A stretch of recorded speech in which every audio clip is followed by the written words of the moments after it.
Saya salah tentang Candace Owens. Saya telah mengklaim bahwa dia dibayar oleh Qatar, diduga sebagai bagian dari kampanye pengaruh asing di Amerika Serikat. Tapi ternyata bukan Qatar. Sepertinya itu kemungkinan besar adalah Rusia. Ya, Rusia. Tempat di mana Candace Owens berada minggu ini. Dan dia sangat gencar mempromosikannya. Sekarang, kalau ada satu hal yang tidak kita sukai, itu adalah campur tangan asing. Tapi secara khusus, saya harus bilang, soal Rusia ini agak sensitif kalau menyangkut Candace. Dan sekarang dia harus menjawab banyak pertanyaan sederhana dari kita. Tapi ini bukan satu-satunya kontradiksi dalam semua yang terjadi selama beberapa minggu terakhir dengan Candace. Sekali lagi, kita menemukan dia berbohong kepada penontonnya. Tidak hanya meminta uang dari mereka. Meskipun dia sangat kaya raya dan mengenakan pakaian yang salah. Pakaian yang dulu dia bersumpah tidak akan pernah dia pakai. Dia benar-benar berada di Rusia mempromosikan propaganda Rusia. Berbicara di sana pada konferensi besar bersama beberapa orang yang paling lihai memanipulasi Barat. Sambil berpura-pura bahwa dia sedang berlibur bersama keluarga. Tapi sekali lagi, Candace adalah seorang pembohong, dan tidak banyak yang bisa kita lakukan selain mengungkapkannya dan membicarakannya. Ini pengingat bagaimana dia di luar sana memberitahu kita semua bahwa Qatar sama sekali tidak mungkin. Benar-benar tidak mungkin dia akan dibayar oleh mereka. Selamat datang di Pushback, saya Mayraka, pembawa acara Anda. Pastikan untuk menekan tombol subscribe, bagikan video ini agar semakin banyak orang yang tahu karena kita sedang melawan orang-orang gila. Dan saya benar-benar berpikir bahwa Candace ada di urutan teratas daftar orang gila. Mari kita dengarkan. Saya benar-benar tidak didanai oleh Qatar. Ngomong-ngomong, saya ingin, Qatar, jika kalian menonton, dan saya sudah sangat terbuka menyatakan bahwa saya ingin didanai oleh Qatar. Jadi Qatar, jika kalian menonton, tolong, saya tidak ada masalah. Mereka tidak akan bisa mempengaruhi saya dengan psikologi terbalik. Kalau kalian datang ke saya dengan 3 juta dolar, saya akan membacakan iklan untuk Qatar. Qatar, terserah, saya juga nggak tahu pakai kereta Qatar, saya nggak tahu. Qatar, orang-orang Qatar punya hampir seluruh London. Saya akan senang sekali menginap di salah satu hotel mereka. Saya tidak ada masalah dengan itu. Kami tidak didanai oleh Qatar. Saya sedang berusaha. Oke, jadi di sini dia pada dasarnya memberitahu kita bahwa dia tidak punya masalah menjadi orang yang didanai pihak asing untuk mempromosikan ideologi mereka kepada orang Amerika. Yang mana penting, karena jika kamu ingin melihat apa yang sebenarnya sedang terjadi dengannya sekarang, kita harus melihat perjalanannya. Saya tidak yakin apa yang saya harapkan, tapi saya tidak mengira akan seperti ini. Moskow adalah kota yang sangat indah. Oke. Dia sedang mempromosikan betapa menakjubkannya Moskow dalam perjalanannya ini. Tapi ada sesuatu yang ingin saya bicarakan, yaitu pakaian yang dia kenakan. Dan tidak, bukan karena saya peduli dengan pilihan fashionnya, tapi karena pakaian ini benar-benar sangat menggambarkan segala hal yang kita ketahui tentang Candace. Candace suka mengeluh tentang orang kaya sambil bepergian ke Italia dan Rusia, serta mengenakan blazer Balenciaga seharga 3.550 dolar. Ngomong-ngomong, beginilah seharusnya blazer itu dipakai. Mereka bikin dia kelihatan buruk karena foto ini tidak dipotong. Saya harus bilang, kalau kamu bilang ke saya bahwa dia membeli ini di toko barang bekas, saya pasti percaya. Tapi ini adalah pakaian aslinya, oke? Harganya sudah didiskon jadi hanya 2.000 dolar, bukan 3.000 dolar. Oke, sekarang, kenapa saya menunjukkan ini kepada kamu? Bukan karena saya benar-benar peduli bahwa dia mengenakan ini untuk wawancaranya dengan TV pemerintah Rusia yang dikenai sanksi oleh pemerintah Amerika Serikat, oke? Dan dia sedang diwawancarai oleh juru bicara gereja Ortodoks Rusia, Patriarkat Moskow, yang dikendalikan oleh Putin. Dan wawancara ini akan ditayangkan di TV. Saya ingin kamu menonton ini sebentar. Aku tidak lagi, maksudku dulu aku suka banget sama Yves Saint Laurent. Tapi sekarang tidak. Maksudku, kamu tidak bisa lagi dengan merek-merek seperti itu. Apa?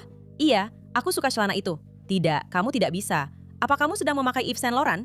Tidak, tapi apa itu atribut pedo? Itu benar-benar. Kamu tidak boleh lagi memakai Yves Saint Laurent. Itu sangat jahat dan sangat menjijikan. Mereka adalah orang-orangnya, lalu mereka bilang, kita akan membuat ini jadi tren. Misalnya, kasus Balenciaga kan?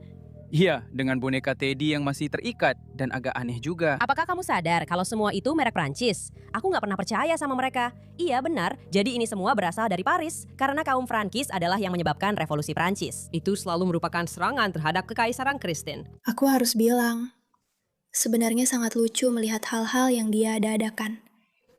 Tapi ini bukan dari waktu yang lama. Dia baru saja mewawancarai Russell Brand, dan di sana dia bilang, kamu tidak boleh memakai Yves Saint Laurent, dan kamu tidak boleh memakai Balenciaga. Kenapa? Karena benar-benar alasan yang sepele. Sigmund Freud menulis ini secara eksplisit. Ini adalah agama kita. Ketika orang tahu bahwa ini adalah agama kita, itu menjadi masalah. Jadi kita perlu menyembunyikan maksud lewat tulisan. Kita perlu untuk tidak jujur tentang apa yang kita lakukan. Karena setiap saat, Aku tahu, dia selalu punya jutaan alasan kenapa kamu tidak boleh memakai Balenciaga. Dan sekali lagi, bacalah ini. Tidak ada selebriti dimanapun yang seharusnya membela apa yang dilakukan Balenciaga. Instingku sebagai seorang ibu mengalahkan segalanya. Sebenarnya sangat wajar untuk membatalkan para pedofil dan pelaku grooming anak. Aku hanya ingin memperjelas itu. Ini dari tahun 2022, mungkin sedikit sebelum dia jadi psikotik. Meskipun pada titik ini, kita tahu kalau dia memang selalu psikotik. Aku akan tunjukkan buktinya sebentar lagi. Tapi betapa gilanya membayangkan dia ada di sana melakukan podcast ini bersama Russell Brand sambil berkata, "Kamu sama sekali tidak boleh memakai pakaian ini dalam keadaan apapun." Dan sekarang, lihatlah dia sendiri. Orang-orang mengklaim bahwa dia mengikatnya sedikit berbeda, supaya orang tidak menyadari kalau itu adalah pakaian yang sama. Tapi dia di sini mengenakan Balenciaga. Ini benar-benar persis seperti yang selalu dilakukan Candace. Memberitahu semua orang bahwa mereka harus bertindak dengan cara tertentu. Dan kemudian dia pergi keluar sana dan melakukan apapun yang dia mau. Tentu saja, meminta para pendukungnya untuk memberinya uang dan membantu membiayai keamanannya. Mungkin kalau dia tidak memakai setelan seharga $3.000, yang sekali lagi, itu haknya sebagai orang yang sangat kaya untuk memakainya, silakan saja lakukan. Tapi dia pasti mampu membayar keamanan. Alasan dia bisa memakai keduanya dan juga punya keamanan adalah karena dia sangat-sangat kaya. Jadi, kalau kamu salah satu dari orang bodoh di luar sana yang mengambil uang hasil kerja kerasmu sendiri dan memberikannya kepada Candace Owens untuk mendanai setelan Balenciaga miliknya yang dia pakai di podcastnya, sambil memberitahumu untuk tidak memakainya. Karena katanya itu mendukung pedofil. Dan bagi kalian yang belum tahu, Balenciaga terlibat dalam skandal besar beberapa bulan lalu.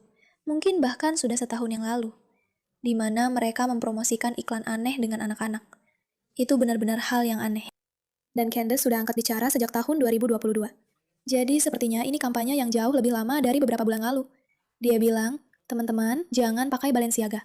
Tapi di sini dia sendiri yang memakainya. Dan ini penting, karena mengingatkan kita bagaimana sebenarnya dia beroperasi. Candace suka mengeluh tentang orang kaya, seperti yang sudah kita tahu, dan mempromosikan gagasan bahwa dia benar-benar sangat kesulitan. Sekarang, seperti yang sudah saya katakan sebelumnya, saya ingin menunjukkan kepada kalian betapa gilanya kontradiksi dari tahun 2016 sampai 2026. Karena begitu banyak orang bertanya kepada saya, apa yang terjadi pada Candace? Kenapa dia berubah haluan? Yah, karena wanita ini memang selalu tidak jujur. Selalu begitu. Yang dia inginkan hanyalah penonton. Yang dia inginkan hanyalah menjadi yang teratas. Dan saya sering bertanya pada diri sendiri, kenapa saya membuat video yang bahkan membicarakan tentang dia, seolah-olah memberi dia lebih banyak promosi? Ya, menurut saya, karena dia memang sudah punya banyak pengikut, jadi pada titik ini, semua orang harus tahu betapa pembohongnya dia. Mari kita tonton. Hai teman-teman, nama saya Candace Owens. Dan saya adalah pendiri socialautopsy.com. Tim kami telah menelusuri antarmuka publik Facebook, Twitter, dan Instagram, membuat profil nyata untuk individu-individu yang menyebarkan ujaran kebencian di internet. Jadi Natalie Jean Beisner menulis tweet ini. Putri Candace akan tumbuh menjadi perempuan yang sangat brengsek atau masuk penjara, atau bahkan keduanya. Kita harus mempelajari siapa orang-orang ini. Orang-orang perlu tahu di mana kamu, siapa kamu, kenapa kamu, dari mana asalmu, bagaimana kamu bisa sampai di titik ini dalam hidupmu, apa isi lemari obatmu. Aku juga nggak tahu. Aku nggak mau tinggal di sebelah makhluk begini. Orang-orang ini adalah gurumu, doktermu. Kenapa ini tidak? Kenapa ini penting untuk disadari? Karena seluruh platform Candace Owens didasarkan pada gagasan bahwa kamu harus punya kebebasan berbicara. Kamu harus diizinkan mengatakan apapun yang kamu mau. Kamu tidak seharusnya dikucilkan kemanapun kamu pergi. Dan kemudian di sini kamu mengetahui bahwa dia punya situs web yang digunakan untuk membocorkan identitas orang-orang yang mengatakan sesuatu secara online. Yang sebenarnya adalah sesuatu yang boleh saja dilakukan. Tapi pada tahun 2026, dia sama sekali tidak mengubah pendiriannya. Dia masih berkata, ayo kita cari semua informasi tentang orang-orang ini. Kamu lihat, kita cenderung berpikir bahwa Candace Owens mengalami perubahan besar dan ada perubahan besar secara publik. Dia pernah berada di Israel bersama Charlie Cook, dia dulu mendukung posisi Israel. Sekarang, tiba-tiba dia punya teori gila dan maniak, bahwa Yahudi mengendalikan segalanya. Teori Frankist, apapun itu yang entah bagaimana berkaitan dengan pedofilia, yang dia yakini adalah Yahudi. Ini seperti hal bodoh yang dia pikirkan, tapi sebenarnya dia tidak pernah berubah dalam inti dirinya, yaitu menjadi manipulatif, berbohong, menghadapi orang, dan mencoba menciptakan sebanyak mungkin kontroversi di sekitarnya. Tetangga dan pemilik bisnis. Dan untuk pertama kalinya, Anda akan diberi kesempatan untuk melakukan pemeriksaan latar belakang nyata pada mereka untuk melihat siapa sebenarnya orang-orang ini di balik pintu tertutup. Orang-orang ini, seperti yang sudah saya katakan, berbahaya. Dan saya tidak akan terkejut jika kita menemukan beberapa hal tentang mereka. Apa yang kita lakukan adalah secara kiasan membuka topeng mereka sehingga tidak ada yang bisa bersembunyi di balik, Anda tahu, akun Twitter atau profil yang diprivat. Jadi saya akan mulai menyelidiki melihat beberapa akun ini yang memposting sepanjang hari, setiap hari.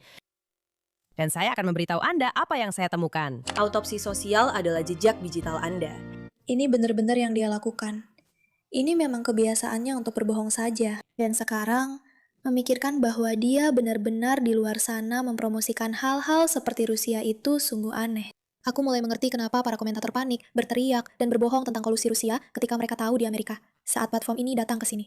Ini seperti alegori gua dari Plato. Sungguh mengejutkan betapa bersih, indah, dan teraturnya kota ini. Ini sangat berbeda dari gambaran media. Dia menyebarkan propaganda Rusia.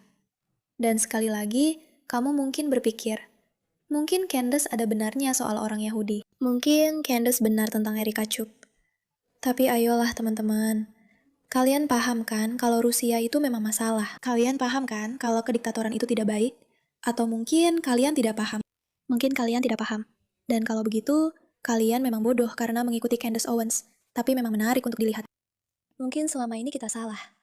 Mungkin bukan Qatar yang mendanainya. Mungkin sebenarnya itu hanya Rusia yang mencoba menyebabkan lebih banyak kekacauan di Amerika Serikat, yang memang selalu menjadi taktik mereka. Alih-alih mencoba mengalahkan Barat, biarkan saja mereka hancur dari dalam. Dan bagaimana caranya? Dengan mendorong suara-suara yang memecah belah, yang menurut saya pada titik ini, kita bisa mengatakan bahwa Candace Owens jelas salah satu dari orang-orang itu. Bagaimanapun, terima kasih atas perhatian Anda terhadap masalah ini.